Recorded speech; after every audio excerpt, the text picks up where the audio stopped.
chaîne Phoenix Taekwondo. Abonnez-vous à nos vidéos pour suivre tous nos tutos. Aujourd'hui, nous allons voir quelques conseils pour améliorer sa souplesse. Premier conseil, la régularité. C'est un conseil facile mais très important. Pour devenir plus souple, c'est un travail quotidien. Conseil numéro 2, se détendre. C'est bête, mais si tu te crispes, tu ne pourras pas t'étirer. Démonstration par exemple avec un bras. Ici, elle ne peut pas aller plus loin, tout simplement parce qu'elle crispe son bras, alors qu'en réalité, il lui reste une grande marge. Mais du fait qu'elle contracte son muscle, elle empêche le mouvement. Conseil numéro 3, expirer. L'expiration est propice à la phase d'étirement. Servez-vous donc de votre expiration, quitte à l'exagérer, et essayez de détendre un peu plus l'intégralité de votre corps à chaque expiration. Et à ce moment-là, laissez l'étirement aller pour gagner quelques centimètres sur votre mouvement. Conseil numéro 4, ressentir l'étirement. C'est toi qui t'étires, c'est ton corps, donc sois à son écoute. Ressens là où ça tire et recherche cette sensation. Souvent, les débutants cherchent à se soulager de cette sensation, donc ils ne s'étirent pas et donc ne progressent pas. Conseil numéro 5, sois progressif. Ça ne veut pas dire ne rien faire, mais inutile de chercher dès la première séance le grand écart. Accepte aussi que ton corps a besoin de temps pour progresser. Conseil numéro 6, accepte l'étirement. Un étirement, ça tire, et oui. Donc ne lâche pas ton effort dès que ça tire, parce que là, c'est que tu travailles. Sinon, tu perds ton temps. Bref, si tu n'acceptes pas un peu de douleur, tu n'auras pas de progrès non plus.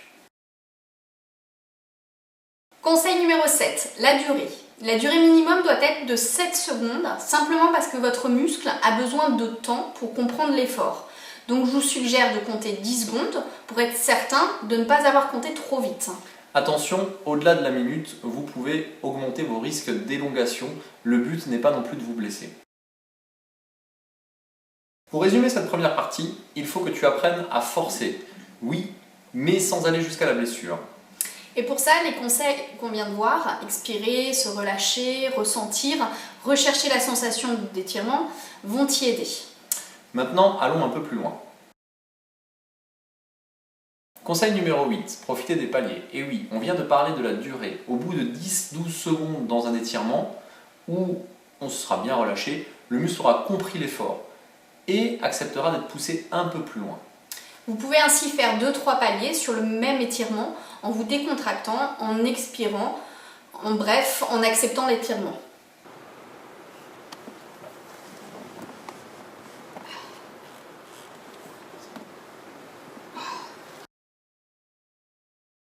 Conseil numéro 9, faites-vous une routine d'étirement.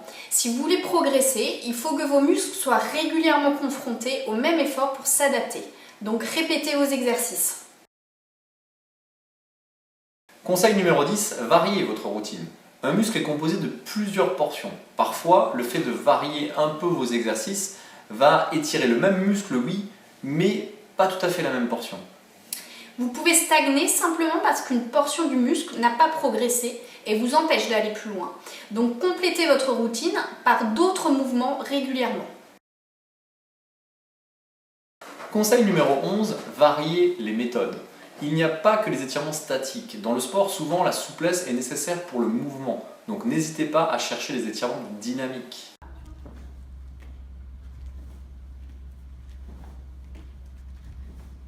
Pensez aussi aux étirements avec élastique ou avec la gravité.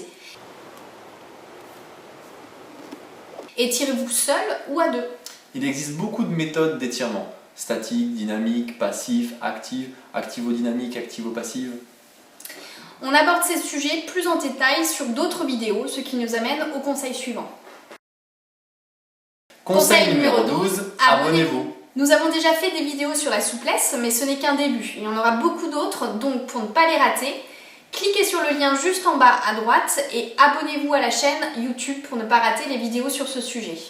Tu peux aussi cliquer sur la petite cloche sur la page d'accueil de notre chaîne pour recevoir une notification dès qu'une nouvelle vidéo est publiée. Conseil numéro 13, abonne-toi à notre chaîne. Ah bah non, on l'a déjà dit. Oui, mais c'était quand même le conseil le plus important. Alors, conseil numéro 13, répétez vos exercices d'étirement plusieurs fois. 3 séries, c'est un bon chiffre. Donc répétez chaque étirement 3 fois avec un petit temps de pause. Conseil numéro 14, ne te compare pas. Nous ne sommes pas tous égaux en termes de souplesse. Certaines personnes sont hyper laxes et vont sans jamais avoir fait d'effort faire le grand écart. Si c'était ton cas, je pense que tu ne regarderais pas cette vidéo. Mais il faut accepter que nous ne sommes pas tous égaux. Déjà, anatomiquement, il existe des facteurs sur lesquels on ne peut pas intervenir ou travailler, notamment sur les mouvements les plus extrêmes comme le grand écart. Donc, même après des années d'entraînement, tu auras peut-être toujours un reliquat de hauteur entre ton bassin et le sol. Il faut accepter ses limites aussi et surtout ne pas se comparer au risque de se décourager. Conseil numéro 15, ne te fixe pas des objectifs inatteignables. On voit souvent des gens se fixer des objectifs comme faire le grand écart en 2 semaines ou 1 mois alors qu'ils sont raides au départ. Bon, ça ne fonctionnera pas. Si tu pars de loin, il te faudra du temps, des mois, voire parfois des années, et tu devras toujours t'étirer pour conserver cette souplesse. Le risque de te fixer un objectif trop ambitieux, c'est clairement de te décourager. Donc constate les petits progrès que tu vois et apprécie-les à leur juste valeur. Conseil numéro 16, étirez en alternance vos muscles agonistes et antagonistes. Gagnez du temps sur votre séance et laissez du temps à votre muscle de se reposer entre 2 séries ou si vous faites les jambes alternées, une jambe puis l'autre par exemple, pour laisser un temps de repos à votre muscle avant de faire la série suivante. Conseil numéro 17, s'étirer à froid, à chaud. Perso, on pratique les deux, mais attention, s'étirer à chaud, c'est prendre moins de risques de blessure. Maintenant, à froid, on a eu plus de résultats aussi. C'est aussi l'occasion de s'étirer à des moments différents de la journée. Conseil numéro 18, des séances flash. En plus de vos séances, profitez de quelques minutes dans la journée pour faire une séance flash, c'est-à-dire prendre 2-3 étirements de base sans trop pousser, mais juste un peu faire ressentir l'étirement à vos muscles. Simplement à toucher en remontant léger, ok, au lieu de rester. C'est tout bête, mais votre corps s'adapte à son quotidien. Si son quotidien, tu es sur le canapé, la souplesse ça sert à rien. Mais si ton corps doit régulièrement faire face à des mouvements de ce type, eh bien il s'adaptera aussi. Bref, la souplesse, c'est pas simplement faire des grosses séances. Conseil numéro 19, choisissez vos étirements. Avant une séance, ne faites surtout pas d'étirements statiques. Privilégiez plutôt les étirements par le mouvement, qui préparent mieux le corps à l'effort. Notez surtout que de trop pousser en statique avant une séance sportive ne sera vraiment pas bénéfique pour votre corps et ses performances. Si vous voulez faire du statique, faites-le plutôt après vos séances sportives. Conseil numéro 20, la persévérance. Ça sera long, ça sera beaucoup d'efforts, mais si tu lâches pas, tu ne peux que progresser à terme. La souplesse, c'est du travail, donc ne lâche rien.